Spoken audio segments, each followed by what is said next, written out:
You ever feel like your memory is just weird? Like it has its own secret set of rules it's not telling you about? Well, today we're going to crack that book wide open. We're going to investigate one of the strangest, but also one of the most common quirks of the human mind. Okay, just think back for a second. I bet you can feel it right now, can't you? That one moment. Maybe you tripped in the cafeteria, sending your tray flying. Or, oh my God, you called your teacher mom. The memory is so vivid, you can practically taste the awful school pizza. That feeling is just, it's immediate, it's sharp, and it is crystal clear, even all these years later. And yet, fast forward to right now, you're at an event, you shake someone's hand, they say, "Hey, I'm Alex," and literally 30 seconds later, poof, it is just gone, vanished into thin air. So what gives? Why does some silly, ancient moment of embarrassment stick like superglue, while a brand new, actually useful piece of information just evaporates? Okay, get this. This isn't a flaw in your memory. It's not a bug, it's a feature. It's actually a massive clue that tells us exactly how our brains are designed to work. So, you ready? Let's dive in and play cognitive detective for a bit. All right, first things first, we need to meet the chief of police running the show inside your head. And I'm going to tell you right now, this chief, totally biased. It is not impartial. It's got its own agenda, its own priorities, and it really doesn't care what you think is important. So here's the absolute key to understanding all of this. Your brain is not a video camera. It's not just sitting there passively recording everything perfectly. No way. It's an active security system. Its number one non-negotiable job is to keep you alive. That's it. So everything it experiences gets run through one simple filter. Is this information relevant to my survival? Yeah, I love this analogy. Your brain isn't some calm librarian, meticulously filing everything away. Nope. It's a high-strung security guard, pacing the perimeter, all jumpy and on edge. It's only shining its flashlight on what it thinks is a threat, or maybe a reward.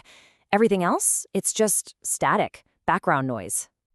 Okay, so with that in mind, let's open up our first case file.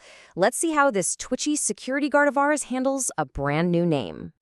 Well, to your brain's security system, a new name is, frankly, useless. I mean, think about it. It's completely arbitrary data. The sound John has nothing to do with what John's face looks like. It's emotionally neutral. There's no jolt of fear, no rush of excitement.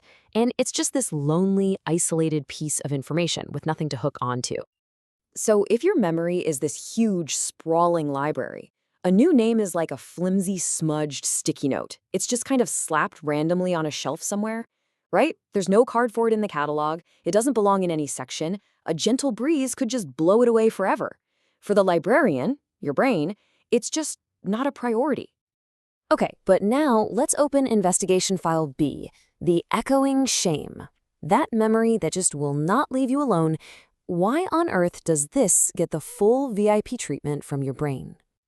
It all starts with something called the self-reference effect, and it's a really powerful psychological principle. Basically, we are hardwired to remember stuff better when it's about us. And let's be real, is there anything more about you than a moment of pure, cringeworthy public embarrassment? No way. It's the ultimate me event. The second it happens, your brain goes into full-on red alert. It hits the panic button and floods your system with this potent chemical cocktail. You've got adrenaline screaming, "Pay attention now." You've got cortisol, the stress hormone, basically highlighting the memory in bold so you never do that again. And your amygdala, your emotional alarm system, is just firing on all cylinders.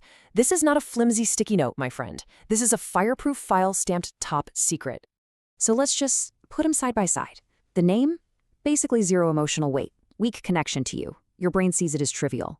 The blunder, huge emotional weight, a perceived social threat, and it's 100% about you. Your brain treats that as a critical survival lesson. See the difference? One's a whisper, the other is a blaring siren. So, there you have it. Case closed. We know why this happens, but the investigation isn't really over until we figure out how to use this info, right?